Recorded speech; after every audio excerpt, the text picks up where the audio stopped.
everybody talks about the recovery in the economy. It all depends on the starting point. If we take as a starting point 2020 at the trough of COVID, then yes, from the lows of the COVID period, we've recovered. But I look at a lot of different statistics and compare them to 2018, 2019, because the point is, in 2019, there was already a remarkable slowdown compared to 2018 in the growth rate. The economy was still growing, but at a much lower rate than in 2018. So if I take 2018 and now 2024, and that's essentially 5 years, I'd say the economy, certainly here in Asia, is below the level of 2018, certainly measured in real terms. When I say real terms, I mean adjusted for prices, in other words, inflation adjusted.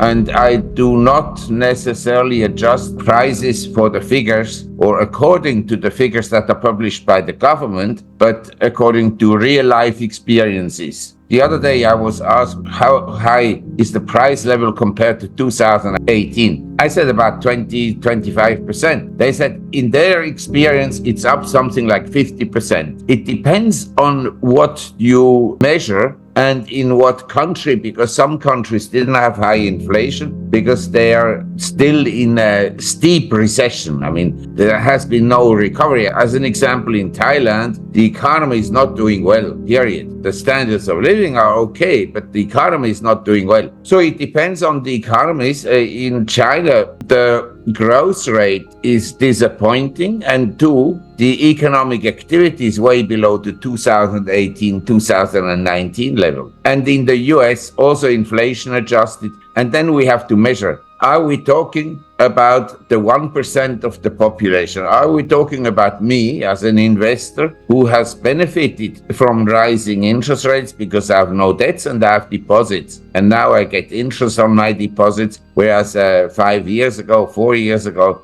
until 2022, I didn't get anything on my deposits, and I have an investment advisory company, and so I have always a lot of liquidity. But the poor people, the lower income recipients who spend, say, 30% of their income on food, they've been hurt very badly. We can go and listen to conference calls by any retailer. They will tell you that spending is reduced by the affordability issue. People don't have enough money to spend, so they're cutting down on food, and they're cutting down on cosmetics, and they're cutting down on everything.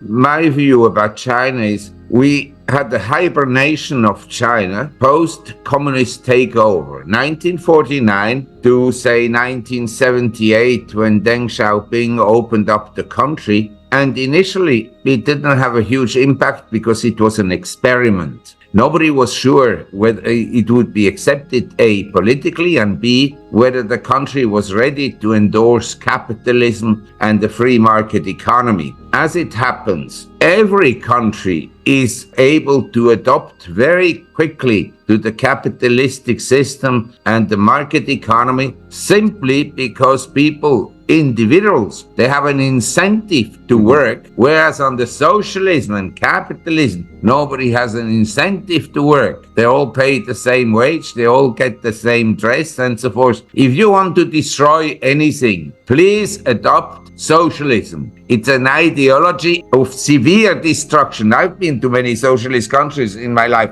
When China began to open up, it had a catch-up period to the Western standards of living, and that it did fantastically well for essentially 30 years, from 1980 to say 2010. And the country was growing at say 7 to 10% per annum. That was the structural growth at the time. But now things have changed for several reasons. First of all, the country is rather highly indebted individuals because they were speculating in just about everything, encouraged, of course, by also foreign investment banks. And number two, they are over-leveraged in real estate. And three, the population is now no longer growing. Some estimate that the population will shrink by something like 40-50% over the next 40 years. I'm slightly more optimistic, but it will not grow at the same rate as before.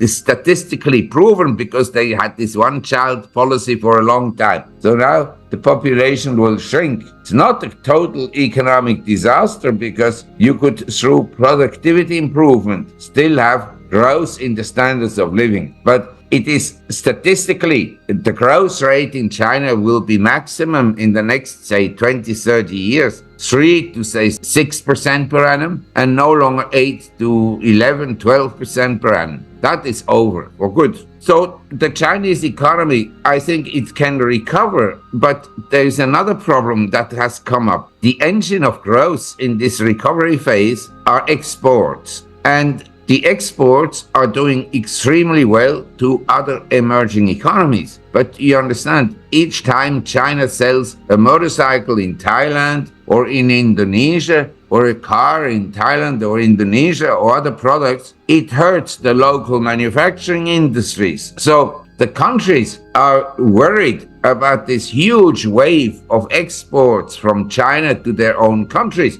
Now, it's not as bad as people make up, but politically, I haven't read anything positive about China for the last 2 years. The American media thinks that China is a villain, that China has to be contained, that China has to be embargoed, and all kinds of restrictions have to be imposed on China. And whatever you read, China, they build railroads in Laos, Cambodia. The American media goes and tells China is destroying Laos and Cambodia. When the Americans, what did they do? They carpet bombed Laos and Cambodia and used Agent Orange. I mean, the difference is the Asians, they can't believe how bad the media is in America. And the American media has now also essentially forced the European media to be very negative about China. You go anywhere in the world, people talk negatively about China when all of them have goods that come from China in their kitchen, in the bathrooms, in the cars, in everything. There's the Chinese production. For me, as an economist and as a historian, the last 40 years in the Western world have been anything but normal because we have this huge credit growth, debt growth on all levels of society. And when you analyze debt, what is a debt? It is essentially borrowing money to advance some spending, whether it's consumption or spending on military goods or services or whatever, but you advance it. And one day, the debt burden becomes relatively high, so consumption then drops off, and sometimes it goes negative. And I think we are in the Western world in a state where the demand, the markets are saturated. Okay, now, you can say, well, a company invents a new product like mobile phones and everybody will buy mobile phones. Correct. With new products, this happens. But I'm sorry to say, most of these mobile phones are manufactured somewhere else than in the US and in Germany and so forth. In fact, just today, there was an announcement that for the first time in history, Volkswagen is a big German conglomerate. They own a lot of different brands, and it's a very large automobile manufacturer that essentially comes from Germany, that thrived before the Nazis and thrived during the Nazi period and afterwards and so forth. But the point is, for the first time, they want to close a factory in Germany. When you think about it, it's an incredible thing because Germany used to be very efficient in the production of goods. They always had a trade surplus and they were very good in export markets because they were so competitive. And now, for the last 5 to 10 years, we have the socialists in power in Germany and the Greens. They're not interested in doing something good for the economy. They're interested in destroying everything that has built up wealth because they're anti-rich. They want to destroy the lives of the rich. And I'm glad. I mean, for me, the AfD, and I know some of the people that are in the leading position of the AfD. I like the AfD. I think it's a great central-oriented party. I don't call them right-wing.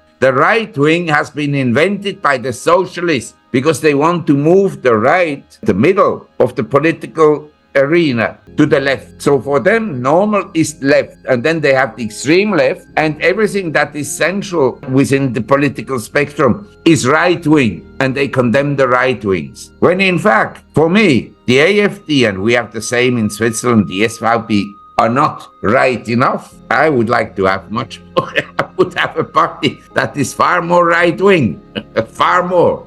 A brief contemplation of what happened during the Bolshevik Revolution in Russia in 1918 and thereafter is very interesting, because the Russian economy was not doing particularly well and the labor force wasn't particularly happy. But at the same time, the farmers in Russia in general did very well, relatively speaking. But when the communists came, they took the land away from the farmers, and the farmers could still remain on their farms, but they had to deliver the products to the state. And they could only keep very little for themselves. So it really destroyed the incentive of farmers to buy new machinery and to do anything. And what then happened is that the production of agricultural goods dropped 70%.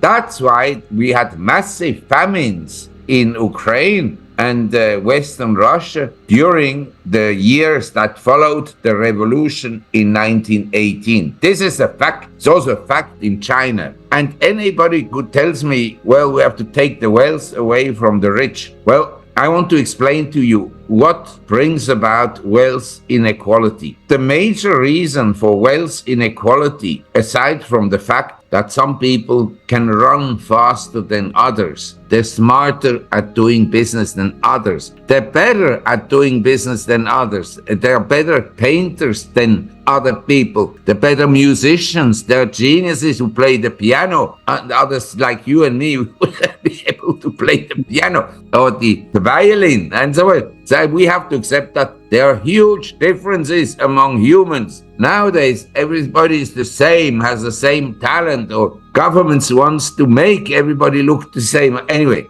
we have to accept that there are different talents in the world. And number two, money printing is the greatest evil that exists in a society. I want to explain to you why. Let's say you and I are born on the same day, we go to school at the same time, we finish our studies at the same time, and we are about equally bad at school. And then we go to university, and both of us don't particularly excel at university. So we are about the same. But you come from a family that has large real estate holdings in prime locations in a European city or in New York or in Florida or wherever it is. And at the same time, your grandfather was an avid collector of modern paintings, modern art, Picassos and Monet and so forth and so on. So you have this huge collection of 300 paintings in your house, and you also inherit assets in the form of stocks, bonds, and so forth.